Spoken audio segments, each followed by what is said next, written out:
The information provided on Dr. Tom Roselle Live by Dr. Tom Roselle, D.C., interview guests, show co-hosts, or substitute hosts is not intended or implied to be a substitute for professional medical advice, diagnosis, or treatment. It is for general information purposes only. Information from this broadcast should not replace the appropriate consultation and examination process by a licensed physician. Always consult your own physician prior to changing.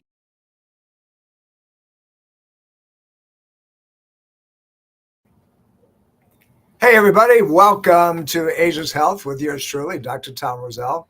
And we're going to be talking about several aspects of what sugar can do to your body, but it's kind of on the footprint of a program that we're going to be doing in-house at the Roselle Center in Fairfax, Virginia. And it's, is sugar public enemy number one, or is it still public enemy number one? What you have to do is go to either drtomroselle.com or rosellecare.com and check it out, register, join us. It'll be on the 21st of May this month, and 6 p.m., not 6 a.m., 6 p.m. at the Roselle Center. And Dr. Scott Lamp, we're going to get into the intimacies of the damage that sugar can do long-term. And we're going to do some demonstrations I think you're going to find fascinating. So please join us and we'll show you why. But today's program, we're going to talk about why sugar feeds cancer. And it's quite significant. We want to know how sugar feeds every cell in our body. And cancer is its number one food. And we want to make sure that, you understand the why behind it, what's taking place, and how to avoid it. God forbid that you go to the doc and the diagnosis, I'm sorry, ma'am, sir, that you have cancer and it's getting pretty ugly and it's going to, ravage your body. Is there anything that you can do to stop it? And the short answer is that there's a whole lot of things you can do to put the brakes on that ravaging effect of cancer. And particularly in today's world, we're seeing more and more different types of cancers that kind of suddenly show up out of almost nowhere. And does it have something to do with the COVID vaccines? Perhaps. There's a lot of literature out there in PubMed and a lot of the other journals that are finger pointing that said, yes, indeed, it's there. Even guys like Del Bigtree, many of you know the man. He was the director producer of a show years ago called Doctors on cable television. And he has a tremendous feed of information and was finger pointing about all the things that we know are true today that they were saying that was conspiracy theory before that. But let me tell you something. What we're going to talk about today is not conspiracy anything. It has to do with what makes cancer tissue viable and thrives and takes over your body and eats you. So I'm going to give you some things that you can do to make a difference. And we just got done with our Dr. Tom Roselle Live program on WMAL 105.9 FM. And we started touching on this and kind of dragged you into the program today. But I want you to be aware that this is something that you can turn around. There's a lot of things that can fight cancers. We support patients in their immunological search to handle this thing from a neurological, biochemical, and emotional platform. But let's get into the program. Let's talk about what is really true with all of this. And let's talk about cancer cells and how they thrive. But here's the deal. Cancer cells consume 10 to 15 times more sugar than any other cell in your body. Did you hear what I said? 10 to 15 times more sugar than any other cell in your body.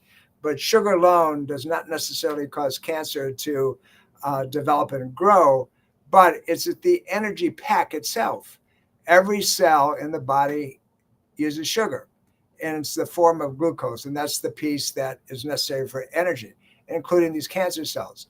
But although cancer cells utilize glucose, there's other pieces that fuel it. Now, here the worst piece is high fructose, and that's in your corn sugar, fructose, and so forth. That significantly, exponentially increases not only your risk of cancer, but increases the growth of the cancer cells.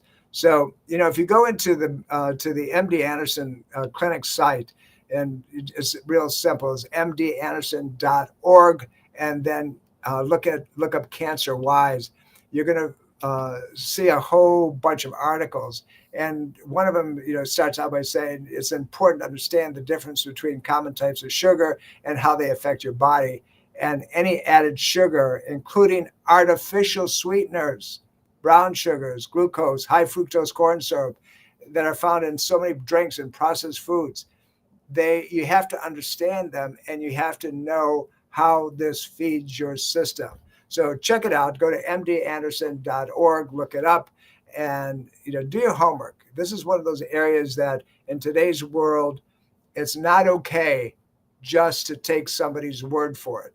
You must be proactive in your own situation. But let's talk a little bit more in depth. Let's talk about what really takes place along the pathway here.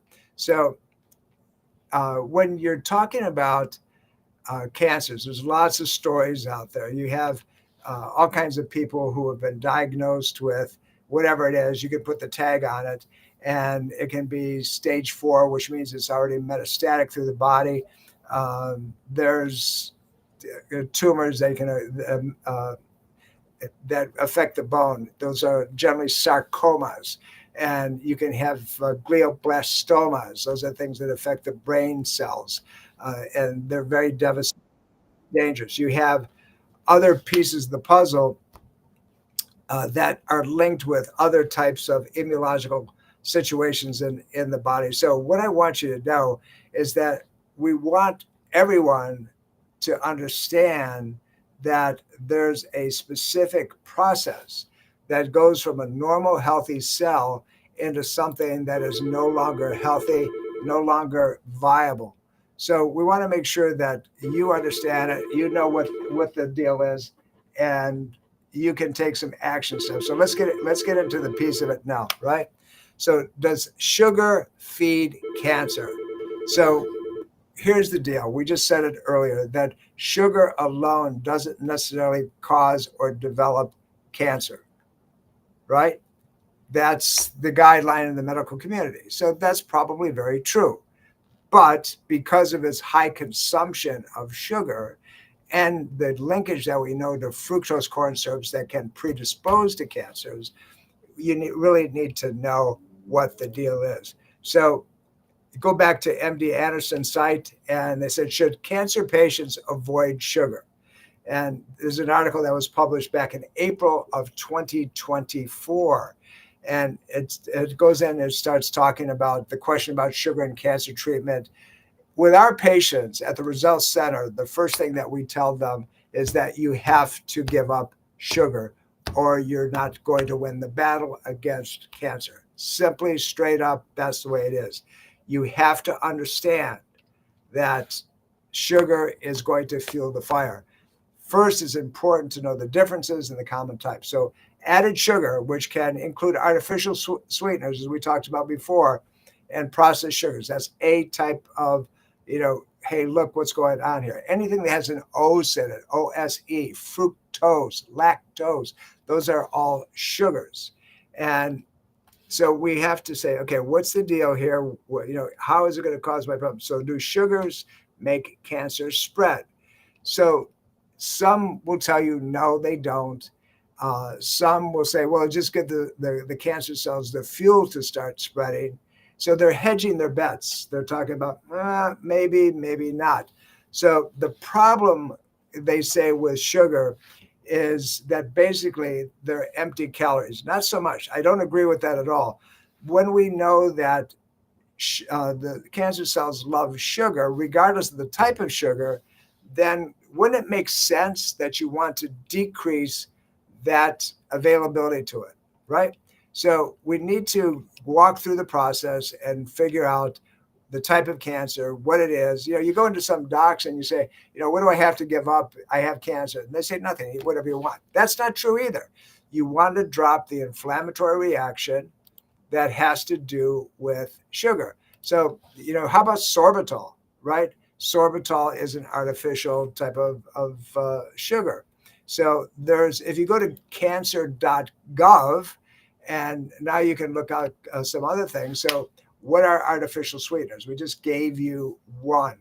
But when you look at these artificial sugars, these sweeteners, these sucraloses and neotame and advantame. And they're all directors to this is a sugar problem. I'll give you an example of how this stuff works, right? So concerns about artificial sweeteners in cancers arose with some studies that go back a lot of years ago. And they saw that there was a linkage between things like saccharin and to a lesser extent saccharin and the combination of something called cyclamate. And that is something that will trigger bladder cancers in animals, and particularly male rats. Now, when you look through and you see what the stuff is, like saccharin, we know that link of saccharin has high dose development of bladder cancer in rats. And this goes back to research that was done back in 1979 through 1981. And it was actually listed by the U.S. National Toxicology Report on carcinogens, and said that this stuff was like crazy. And finally, they said, there's some modifications, and everybody hedges their bets. And there was another article that was written on aspartame, and aspartame is another cancer, and the International Scientific Advisory Group gave aspartame a high priority for review by the International Agency of Research on Cancer, because they said there's a link here. So as I'm saying this, how many of you guys over a period of years have started to put these things in your body? You know that even though that you're trying to avoid sugars because they're caloric intake and so forth, so you go to artificial sugars. What I'm trying to tell you is that the artificial sugars also are problematic. And so overall, artificial sweeteners are probably worse than having, far worse actually, than having a little bit of honey. And if you want to actually have a sugar that's going to support the resolution of cancer, it's something called Manuka honey, and not just any honey, but Manuka honey. So look at the side label, the things that you're eating. If you want to make a difference, if you want to decrease the potentiality of your cancer spreading and just going exponential, you must know about these things. So go to National Cancer Institute, if you will, it's part of NIH, and start reading. But don't just read one article, read multiple articles, get pros and cons, go to PubMed, read through there, go to nutrition, go through that, go through the Townsend newsletter, read through that. It's important that you understand that there is a relationship. Another article coming out of Upstate Medical Center in New York State. There was an article that was written by Kyla Richman. It was published in 2023 in March, and it links sweeteners to liver cancer. So when you see these articles that are coming out, then you see another one that says maybe not so much. I step back a little bit and say, hey, who's telling the truth here? And then really understanding. A lot of us are going to say, well, this article said that it really doesn't make a difference. Are you willing to risk your life on that? Are you willing to take the chance? Or are you going to look at all the other hundreds of articles that begin to indicate that, in fact, that sugar and cancer can be linked, if not by the potential of causing the cancer, like fructose, but continuing to perpetuate the cancer's growth because the cancer cell loves sugar. So if the cancer cell loves sugar and uses 10 to 15 times more than any other cell in the body, wouldn't it make sense to starve it, to look at labels, to get rid of? If you didn't do anything else on a natural basis, wouldn't it make sense to starve it and make sure that you're at least decreasing one of the major triggers, risk factors, if you will, of a certain type of cancer going crazy? Now, there are people who are more predisposed. You have if you will, sugars that are found in alcohols. Listen, if you have cancer or any other immune condition, you shouldn't be drinking anything. Reason for it is going to affect your liver anyway. You need your liver to pull yourself out of the mess. But you have to make sure that these sugars that are found in everything from your chewing gum to ice cream to mints, that you get rid of them and give your body a chance to begin to resolve the problem. If you're not willing to do that, then God bless you and get real good with your creator, because the time frame of going to meet him is going to be less than what it would be otherwise. You know, we want to be around and kind of do our mea culpas as best we possibly can before we have to go and meet the boss, right? So, but there was the first study to show a link, if you will, between sugar and alcohol and liver cancer can be found actually in Cleveland Clinic papers, and there's a link there with heart disease as well. So you can look that up and check it out. But remember what I just said? There's a study in Cleveland Clinic, one of the top hospitals in the world, that linked sugar and liver cancer and heart disease. And that's an important thing to really understand. So if you're bombing your liver, you're going to ultimately have an effect on your heart, because we know that in natural medicine that that anything that affects the liver is going to have a profound effect on the cardiovascular system as well. So you start doing these pieces of research, and you begin to understand that there is a linkage. Are we overreaching? I don't think so. When you see that major factors for liver cancer and hepatitis C and B and viral infections have a lot to do with cancers or the potential triggering of cancers and sugar. The sugar that produces, and all sugars do, alcohol levels increases the risk, the pathogenesis of liver dysfunction and ultimately cancer. It has an effect on the mitochondria. It shifts the amino acid balance. And now you're left with, oh my God, where did that come from? So put the sugar together with alcohol, with foods that are not organic, with a lot of trans fats that you're putting in your system, and you're a mess. You're going to end up in a problem where you could avoid it much more easily if you took these things into consideration. So remember, on the 21st of May, we're going to get into all kinds of things. We're going to talk about how sugar affects pain, and that maybe there's a couple easy steps that you can take to get rid of that pain pattern. We're going to show you how every muscle in the body has an organ system that it communicates with. For example, and you've heard me talk about it before, the pectoralis muscle, this big chest muscle, right, comes off the breastbone and inserts into your shoulder. You might have shoulder pain as a result of that muscle not working. That muscle relates to what? Liver function. So if your liver's not working, the muscle's not going to work, and the shoulder is going to be irritated. You can have all the physical therapy you want, but unless you fix that, it's not going to go away. So join me on the 21st, and I'm going to show you some of these things. And I'm going to show you, we're going to have samples of sugar. We're going to show you how they affect the body. I think you're going to be impressed, but more importantly, how can you fix it? How can you begin to reverse the process? How can you begin to repair that system? So that cancer that's just sitting there, that begins the process of moving forward. Ladies, how about breast cancer? Do you ever think that breast cancer may have a sugar component? I'm here to tell you that there's a relationship that has been showing up for a long time.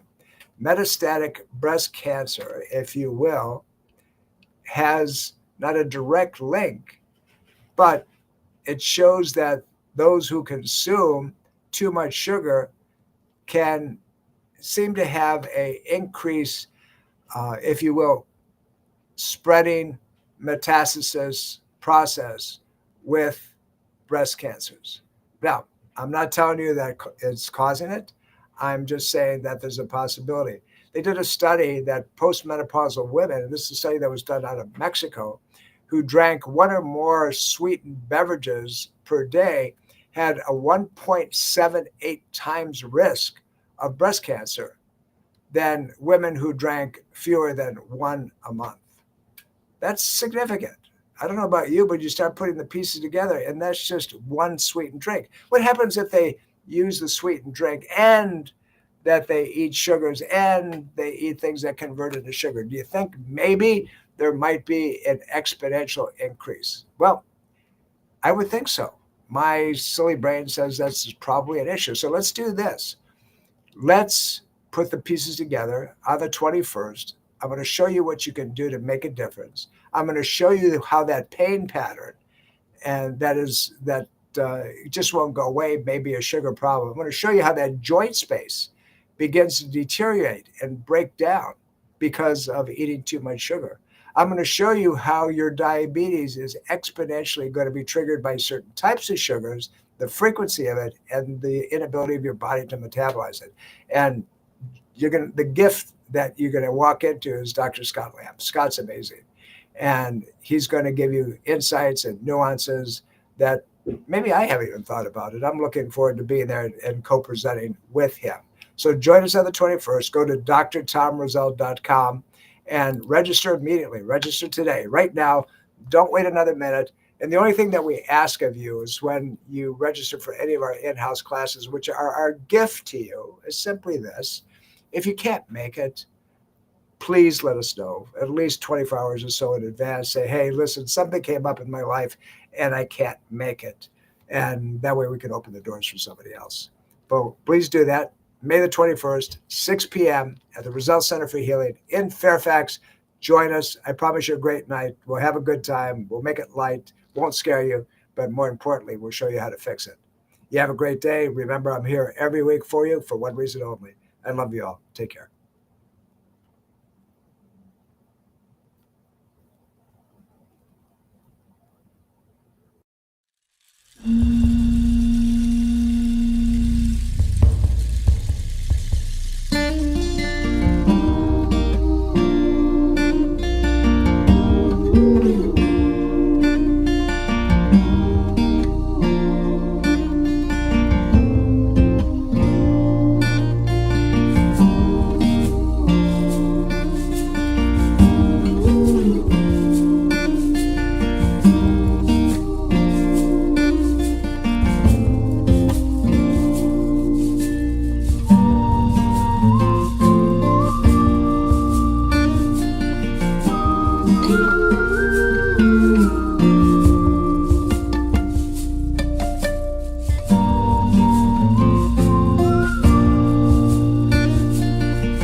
you.